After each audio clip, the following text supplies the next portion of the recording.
Okay, we're trying this again. Hi friends, welcome back to my channel. My name is Mila, you're at Alloy Christ, and today we're doing, if you like this, try that. Book edition, obviously. Roll the intro.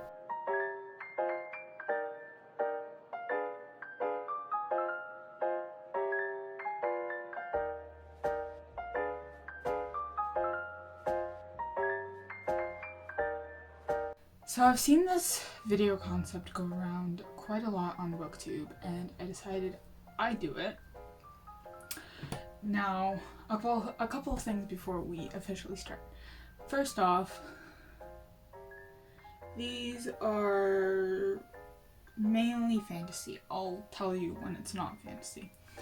Second off, I have not read two of these books. I know the vibe, therefore I can give you a recommendation. I have reasons for not reading one of them, and the other one I just haven't finished because I was I'll tell you the reason why I haven't finished a bit later once I talk about it. So, the first book I chose, tried to go sort of popular and then recommend an underrated / not super popular book that has the same vibe sort of thing. The first book is City of Brass. We know the series. We love this series in this household. Thank you very much. Miss Chakraborty is a gift to humanity. So if you want some more vibes to City of Brass, I recommend A Master of Djinn by P. Djèlí Clark. Why is this book not more popular? Okay, first off, I rated it 4 stars, but I have my reasons because I saw the plot was coming from a mile away. But if you want a book that's so well done, that has so much world building, that has so much, all these creatures, these Djinn, these spirits, all that stuff, if you want that vibe that was given in City of Brass, you have to read Master Djinn, and please read the novellas. The novellas are super good. They're short too, because they're novellas, right? So, highly recommend that. This one, though, a little caveat here. This one is more historical. This has historical instances, but it's obviously set in Egypt that has all these alchemists and supernatural things, but it is more historical-ish than City of Brass is. But I think they're actually set during the same time periods. So I think there are the French in City of Brass, and I think there are the French in that one too. So it's like the same time period, which is pretty cool. Just gonna pop that up there.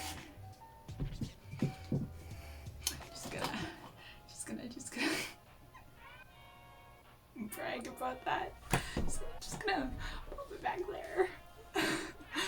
Anyway, so that's City of Brass. If you like City of Brass, read Master of Djinn. Next one is Shadow and Bone by Leigh Bardugo.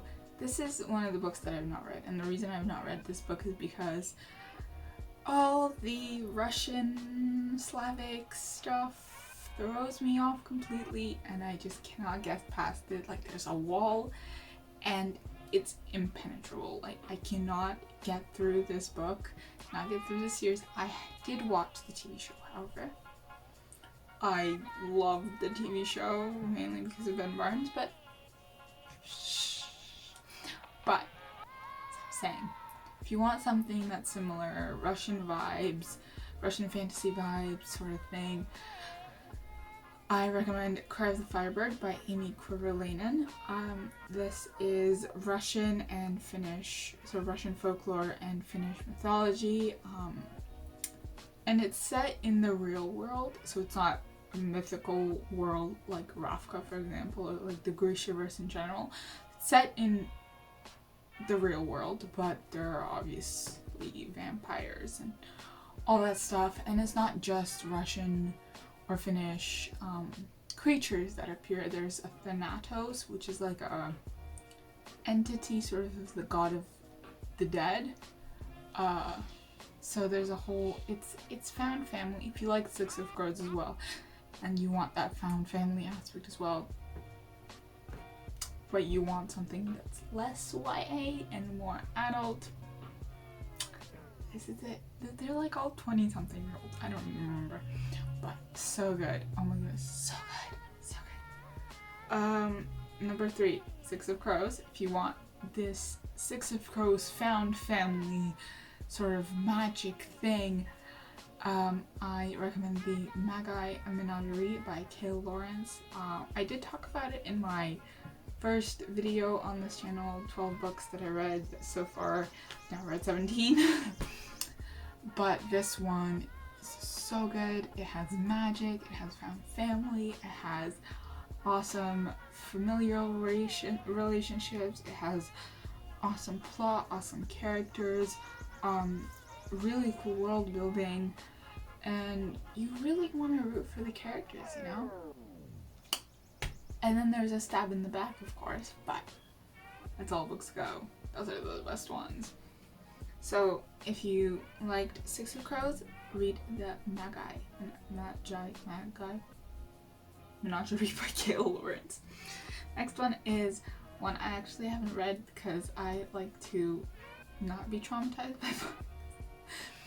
But it's the Song of Achilles. So, you know, as a classics student, I do have some experience in the classics inspired books sort of genre. In fact, I have Electro literally right there, but that's beside the point. I've been avoiding the Song of Achilles because I did not really like Circe by Madeline Miller, so that sort of put me off a bad vibe and I don't want to cry.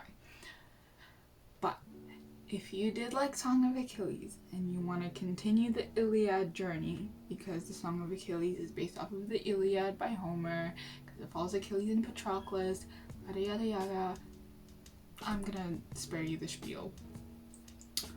You should try Silence of the Girls by Pat Barker. This is one of the only inspired classics, like classics vibe, that takes from the source material and puts it in like a fiction book that I actually liked. Because I had read Circe, I forget which other ones I read, but I did not like Circe, so I'm not comparing everything to Circe, and this was 10 times better than Circe. I really felt for the characters. I felt that she was truly giving them a voice, as a lot of these books are claiming. They're like, we're going to reclaim your voice. I'm like, it's not really yours to reclaim, but that's a whole other discussion. So yes, if you liked Song of Achilles, I highly, highly, highly recommend Silence of the Girls by Pat Barker. Pat Barker? Pat Barker. I think it's Barker. Although I did hear that the sequel called Woman of Troy isn't the best. So, I don't know. I'm kind of scared to read it. I might read it. I might not read it. I don't know. But make your own decisions. So, Song of Achilles, Silence of the Girls. And the last one I have is The Secret History by Donna Tartt.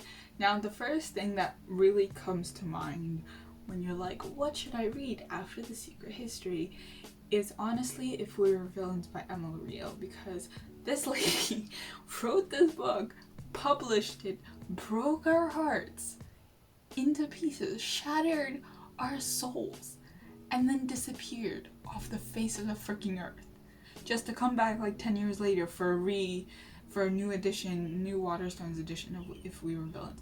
You guys, this book, that's not the book that I'm recommending. But I'm just saying that if you have not yet read If We Were Villains by Emma Rio, oh my god, just prepare yourself for heartbreak, okay? Prepare for yourself, just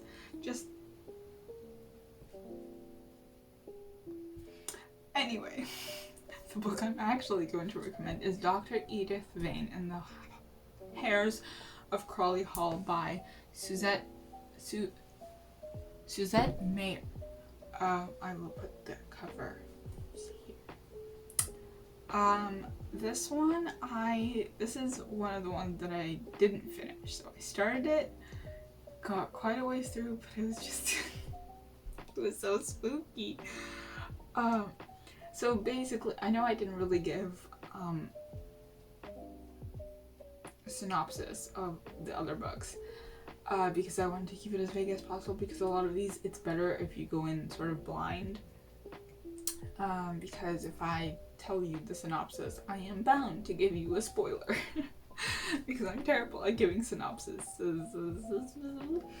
Anyway, so this one follows a professor who goes to like this school, right? And there's some creepy stuff happening, okay? Like the doors shut and they lock, or there's like a chair in the middle of the staircase, or like there's stairs and then there's no stairs in the same spot, and it's just so creepy and such a vibe, to be honest. And I couldn't finish it because I'm a scaredy cat. So if you want spookiness, and if you've already read If We Were Villains, because that one's also a bit spooky, especially the whole thing with Richard's ghost and blah.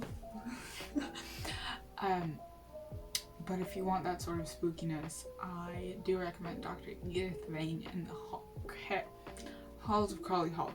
Hairs of Crowley Hall. It's a mouthful. Speaking of which, please drink water.